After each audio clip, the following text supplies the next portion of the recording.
오늘 우리가 나눌 말씀은 창세기 12장 1절에서 9절 말씀으로 하나님의 부르심을 따라간 가정이라는 제목으로 함께 은혜를 나누고자 합니다.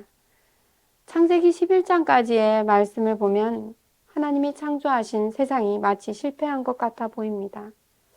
창조가 마치고 가정을 이루어 주신 후 얼마 되지 않아서 하나님의 형상을 따라 지음을 받은 인간은 범죄를 하였고 인간은 타락하였어요. 이런 슬픈 이야기가 적혀 있죠. 이후에도 가인과 아벨의 사건, 그리고 노아 시대에 하나님은 세상을 물로 심판하고야 말 정도로 세상은 악해졌습니다. 하나님께서는 심판 후에 노아를 통하여 새로운 구원의 역사를 쓰시고자 했지만, 그러나 바벨탑 사건으로 여지없이 무너지고 마는 것을 봅니다. 이렇게 인류의 문화가 하나님을 대적하는 자리에 오르게 되었을 때 하나님은 아담의 후손인 셋겨열을 통하여 노아를, 그리고 노아의 아들 셈의 족보를 통해 데라의 가족의 족보 이야기를 무대 위에 올려주십니다. 오늘 우리가 읽은 본문 창세기 12장은 저 눈부신 발전을 이룬 메소포타미아 문명, 세상의 찬란한 문명 속에서 한 사람 아브라함을 부르시는 이야기입니다. 그러나 이 말씀은 그 전에 기록된 말씀을 잠시 보고 나누어야 할 것 같습니다. 창세기 11장 27절부터 소개된 데라의 족보를 살펴보시면 세 아들이 언급되고 있습니다. 그 가운데 하란은 아들 롯을 남겨놓고 먼저 세상을 떠났다고 기록하고 있고요. 31절에 보시면 아버지 데라가 죽은 하란의 아들 손자 롯과 아브라함의 부부와 함께 갈대아인의 우르를 떠나 가나안 땅으로 가다가 하란이라는 곳에 거류하게 되었고, 아버지 데라가 하란에서 205세에 죽었다고 기록을 해두고 있습니다. 분명히 우리는 하나님이 아브라함을 부르셨다고 알고 있는데 11장 27절의 기록은 마치 데라가 결심을 하고 가족들을 이끌고 이주를 결정하고 주도한 것처럼 보이기도 합니다. 그러나 오늘 우리는 사도행전 7장 2절에서 5절까지에 기록되어 있는 스데반의 설교를 근거로 이것에 관해 생각해 봤으면 좋겠습니다. 스데반은 아브라함의 소명과 떠남에 관해서 두 번의 부르심으로 해석하고 있음을 알 수 있는데요. 사도행전 7장 2절에 보면 스데반이 이르되 여러분 부형들이여 들으소서. 우리 조상 아브라함이 하란에 있기 전 메소포타미아에 있을 때 영광의 하나님이 그에게 보여 이르시되 내 고향과 친척을 떠나 내가 네게 보일 땅으로 가라 하시니, 아브라함이 갈대아 사람의 땅을 떠나 하란에 거하다가 그의 아버지가 죽음에 하나님이 그를 거기서 너희 지금 사는 이 땅으로 옮기셨느니라. 첫 번째 부르심을 자세히 살펴보면 아브라함은 메소포타미아 갈대아 우르에서 하나님의 부르심을 받고 가장이었던 아버지 데라가 이 아들을 부르신 하나님의 부르심에 동의하여서 인정하여서 함께 길을 떠나 도중에 하란에 도착하여 거기서 거류하고 있었다. 이렇게 보시면 좋을 것 같습니다. 그리고 두 번째 부르심은 아버지 데라가 하란에서 죽은 후에 하나님께서 아브라함을 부르신 이야기로 생각할 수 있을 것 같습니다. 하나님이 약속한 땅으로 그를 인도하시는데요. 본문 12장의 말씀은 이와 같은 배경, 그러니까 두 번째 부르심의 배경에서 말씀을 보면 좋을 것 같습니다. 사도행전의 기록을 보면 오늘 본문은 하란에 머무르던 아브라함을 부르심이라고 생각이 되는데, 첫 번째 부르심도 그랬겠지만 중요한 건 하나님이 그를 부르셨다는 것이죠. 1절에 보면 너는 너의 고향과 친척과 아버지의 집을 떠나 내가 네게 보여줄 땅으로 가라. 오늘 말씀에 떠나 가라, 이 두 가지가 적혀 있는 걸 볼 수 있어요. 우리가 나누고자 하는 두 가지 얘기인데요. 떠나라, 가라입니다. 첫 번째 이야기는 떠나라는 이야기인데요. 하나님이 그를 부르시고 세 가지로부터 떠나라고 명령을 하십니다. 너의 고향, 너의 친척, 너의 아버지의 집. 상대적으로 떠나기 쉬운 곳부터 떠나라고 하심 같지만 사실 이 말씀은 땅을 떠나라 이렇게 하셨는데, 이 땅을 떠나라는 건 삶의 터전을 떠나라는 것이고요. 친척과 아버지 집을 떠나라 이렇게 있는데 이때 당시는 족장시대이기 때문에 친족 중심으로 친척이 많을수록 집안 사람이 많을수록 무엇이 많아요? 노동력이 많은 것이죠. 그러니까 그때는 그렇게 노동력이 많아야 생계가 수월한 거예요. 먹고 사는데 좀 더 좋은 것이죠. 그러면 이런 친족을 떠난다는 게 어떤 의미일까요? 집안 친척이 없이 살아가기 어려운 사회 구조 속에서 소수의 가정만 뚝 떨어져서 나간다는 건 다른 부족들로부터 위험에 처할 수도 있다는 걸 의미해요. 울타리가 없어진다는 뜻이죠. 혹은 의지했던 것을 떠나야 된다는 뜻이에요. 이 떠남의 가나에서는 그 의미를 생각해 볼 때 지금까지 아브라함이 의지하고 살아왔던 삶의 방식 그리고 그 삶의 관계 이런 것에서 떠나라 하시는 말씀입니다. 그러나 이 말씀은 다음에 오는 말씀을 믿지 못하면 순종할 수 없는 말씀이에요. 하나님이 주시는 땅, 민족, 복의 통로가 되기 위해서 떠나라 이렇게 말씀하셨는데 다시 바꾸면 하나님이 말씀하시는 그 복에 대한 약속에 대한 믿음이 먼저 있어야 된다는 걸 우리가 알 수 있어요. 하나님은 왜 지금까지 아브라함이 살아온 삶을 부정하고 떠나라고 하시는 걸까요? 아담의 가정에 가죽옷을 입혀주시며 범죄한 인간을 구원하시던 그 하나님의 사랑 이야기가 노아 이야기, 바벨탑 이야기, 그리고 아브라함의 부르심 사건으로 이어지고 있는데 이 모든 얘기가 범죄한 인간을 구원하시는 하나님의 구원의 이야기이기 때문에 그렇습니다. 하나님이 아브라함의 가정을 왜 불렀다는 거예요? 구원하시기 위해 부르셨다는 것이죠. 하나님의 나라를 세우기 위해 아브라함을 그리고 그 가정을 부르신 것이라는 뜻이에요. 마태복음 1장은 아브라함과 다윗의 자손 예수 그리스도의 계보라 이렇게 아브라함을 통해 이어지는 믿음의 계보가 기록되어져 있어요. 구원의 역사가 아브라함으로부터 시작해서 신약시대의 예수님을 통해 완성됐다는 걸 밝히고 있는 것이죠. 하나님은 갈대아 우르 우상을 만들어 팔고 섬기던 집안에서 아브라함을 불러내신 것이 왜 부르셨다고요? 그를 통해 하나님의 나라를 다시 시작하시고 구원하여 하나님의 백성을 만드시기 위해서라는 거예요. 그러나 아브라함은 매우 그럴듯한 사람이 아니에요. 신앙이 좋다던가 인품이 좋다던가 집안이 하나님을 잘 섬긴다던가 하나님이 쓰실 만한 그 무엇이 갖추어져 있는 그런 사람 아닙니다. 노아에게 그랬듯이 그저 하나님의 전적인 은혜로 부르심을 받은 것이지요. 그렇다면 이 구원의 역사를 결국 누가 이루어가는 것인가요? 그들을 사용하시는 하나님이 이루시는 거예요. 그래서 아담, 노아, 아브라함 그 이후에도 오고 오는 세대가 지나가고 또 다른 사람이 바통을 이어받았지만 이루시는 분이 오직 한 분이시니 하나님의 열심히 이 구원을 이루시는 것입니다. 그래서 하나님의 구원 계획은 이제까지 아브라함이 살아왔던 세상적인 가치 그리고 문화 그리고 관계에서 떠나 새로운 기초를 가지고 시작해야 된다고 말씀하고 있는 거예요. 리모델링이 아니고 다시 모든 걸 부수고 다시 짓는 재건축이라는 것이죠. 오늘날 우리에게도 하나님은 떠나라고 말씀하십니다. 어디에서요? 세상의 방법과 가치를 가지고 그들의 문화 속에 어울려 살아가고 있던 제약된 삶에서 떠나라고 하십니다. 사망의 길에서 떠나 생명의 길로 완전히 돌이킬 때 새롭게 하십니다. 우리도 예수를 믿고 새로운 피조물로 하나님의 백성으로 살아가기 위해 세상적인 삶으로부터 떠나 구별되어야 함을 믿습니다. 아멘. 두 번째는 하나님이 아브라함을 가라고 하셨다는 거예요. 그러나 부름받은 아브라함 입장에서 구체적으로 하나님의 계획을 몰라요. 내가 네게 보여줄 땅으로 가라. 보여준 땅이 아니라 보여줄 땅. 이 말씀은 그가 하나님이 가나안 땅 어디로 가라고 구체적인 언급을 해주시지 않고 떠나라고 하셨다는 거예요. 자, 아브라함의 입장에서 그 부르심에 순종하고 떠나가려면 확실한 무슨 조건이나 계획서, 증표 이런 게 있어야 되는 거 아닐까요? 설득력이 있다던가 뭔가 합리적이라던가 뭔가 있어야 되지 않을까요? 뭘 기준으로 순종할 수 있을까요? 하나님은 아브라함이 순종할 수 있도록 약속의 말씀으로 그에게 은혜를 베풀어 주시는데요. 하나님의 명령대로 순종하면 하나님이 주실 복에 대해서 말씀을 하십니다.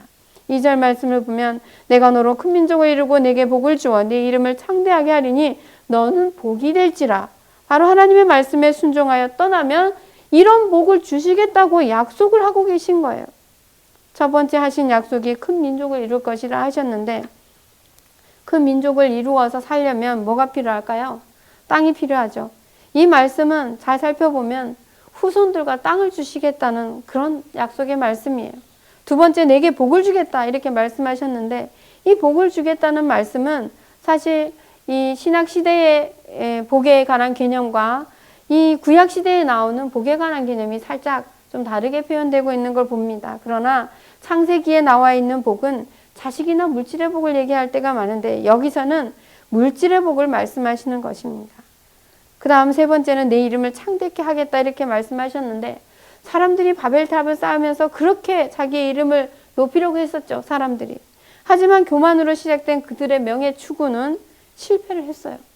진짜 이름을 내는 것은 하나님이 높여주셔야 함을 알지 못했기 때문에 그런 인간들의 어리석음과 교만함에서 비롯된 안타까운 이야기였죠. 그러나 이제 그렇게 인간이 얻고 싶어 했던 그 명예를 하나님이 아브라함에게 주시겠다는 거예요. 세상으로부터 떠남을 순종하면 그의 이름이 오고 오는 세대에 기억되게 하시겠다는 것이죠. 그래서 오늘날 우리가 믿음의 조상으로 아브라함을 기억하고 있는 것입니다. 네 번째는 너는 복이 될지라 이렇게 말씀하셨는데, 땅의 모든 족속이 너로 말미암아 복을 받게 하라, 복의 근원이 되라, 이런 말씀이에요. 그리고는 3절에 말씀을 보면 너를 축복하는 자에게 내가 복을 내리고 너를 저주하는 자에게는 내가 저주하리니 땅의 모든 족속이 너로 말미암아 복을 얻을 것이라 하신지라. 무슨 뜻이에요? 3절은 2절에 너는 복이 될지라에 대한 설명과 같은 그런 말씀이에요. 아브라함 편이 되는 사람은 하나님 편. 아브라함이 앞으로 만날 사람들 중에는 두 종류의 사람을 만날 것이라고 말씀하십니다. 그를 축복하는 사람, 그를 저주하는 사람. 그러니까 아브라함을 축복하는 사람에게 축복하시고 저주하는 사람을 저주로 갚아주시겠다고 말씀하신 거예요. 그러나 그 다음에 기록된 말씀에 우리는 집중했으면 좋겠습니다. 땅의 모든 족속이 너로 말미암아 복을 얻을 것이라. 이 말씀이 무슨 뜻일까요? 결국 아브라함을 저주하던 사람도 어떻게 된다는 거예요? 땅의 모든 족속이 라고 하셨으니까 아브라함을 저주하고 어렵게 하던 적대적인 관계에 있던 사람들까지 결국 아브라함으로 말미암아 복을 받게 될 것이라는 거예요. 그러니까 결국 아브라함을 축복하는 사람이 될 것이라는 거예요. 하나님 편이 될 것이라고 말씀하신 거예요. 그러니까 아브라함 너는 이제 무엇이 되라? 복이 되라. 그것은 마치 빛이 있으라 이렇게 하심같이 하나님의 명령이신 거예요. 더 은혜가 되는 것은 누가 그렇게 만들어 주시겠다고 하는 거예요? 하나님이 그로 하여금 복이 되게 하시겠다는 거예요. 그러나 이 모든 약속은 아브라함이 무엇을 했을 때 이루어질까요? 떠나서 갈 때 그 명령에 순종했을 때만 이루어지는 거예요. 이 모든 복은 아브라함이 하나님의 말씀에 순종할 때 받는 선물이라는 것이죠. 하나님은 오늘날 말씀을 나누고 있는 우리에게도 동일하게 말씀하십니다. 아브라함과 같이 우리를 세상에서 불러내어 하나님의 백성이 되게 하셨지요. 하나님의 말씀대로 세상적인 삶을 떠나 하나님의 백성으로 살아가면 아브라함에게 약속하신 이 귀한 복들을 우리의 삶에도 주신다는 약속입니다. 자, 이제 아브라함은 결정을 해야 됩니다. 아브라함을 찾아오신 하나님의 부르심 앞에 아브라함은 어떤 결정을 합니까? 4절 말씀을 보면 여호와의 말씀을 따라갔고 라고 적혀 있어요. 아브라함은 하나님의 말씀, 하나님의 부르심 앞에 순종하고 따르기로 결정을 합니다. 할렐루야. 그는 하나님의 말씀에 따라가기로 결정한 것입니다. 아브라함이 어떻게 이런 결정을 할 수 있었을까요? 인간적으로 생각하면 미래가 너무 불투명하잖아요. 순종하면 주실 복에 대해서 말씀하셨어요. 그렇지만 일어나지 않은 미래에 대한 약속이니까 투자와 같은 거 아니에요? 지금 아브라함의 결정의 중요한 키가 과연 이 미래에 대한 약속, 조건, 또 얼마나 설득력이 있는가, 이런 것일까요? 지금 아브라함이 선택을 해야 하는데 집중해야 하는 키는 말씀일까요? 이 말씀을 하시는 하나님일까요? 무엇이 선행돼야 순종을 결정할 수 있나요? 예, 말씀하시는 하나님을 믿어야 순종이 가능한 것입니다. 아브라함이 말씀을 따라갔다는 것은 그 말씀을 하시는 하나님을 믿었기 때문에 순종을 할 수 있었다는 뜻이에요. 4절에 보면 롯도 그와 함께 갔으며 아브라함이 하란을 떠날 때에 75세였더라. 아브라함이 그의 아내 사레와 조카 롯과 하란에서 모은 모든 소유와 얻은 사람들을 이끌고 가나안 땅으로 가려고 떠나서 라고 적혀 있어요. 성경은 아브라함이 말씀을 따라갔고 조카와 그리고 아내, 종들이 함께 떠났다고 기록합니다. 아브라함이 순종을 결심하고 혼자만 순종하지 않고 가정이 함께 순종하여 떠나는 모습을 볼 수 있습니다. 우리도 함께 하나님의 부르심에 순종하고 따르는 가정으로 나아가는 은혜가 있기를 소원합니다. 성경은 75세 하란에서 가나안으로 떠났음을 기록해주고 있었죠. 5절 하반절을 보시면 어떤 단어가 가장 인상 깊습니까? 저는 말씀을 묵상할 때 핵심 단어를 잘 보는데요.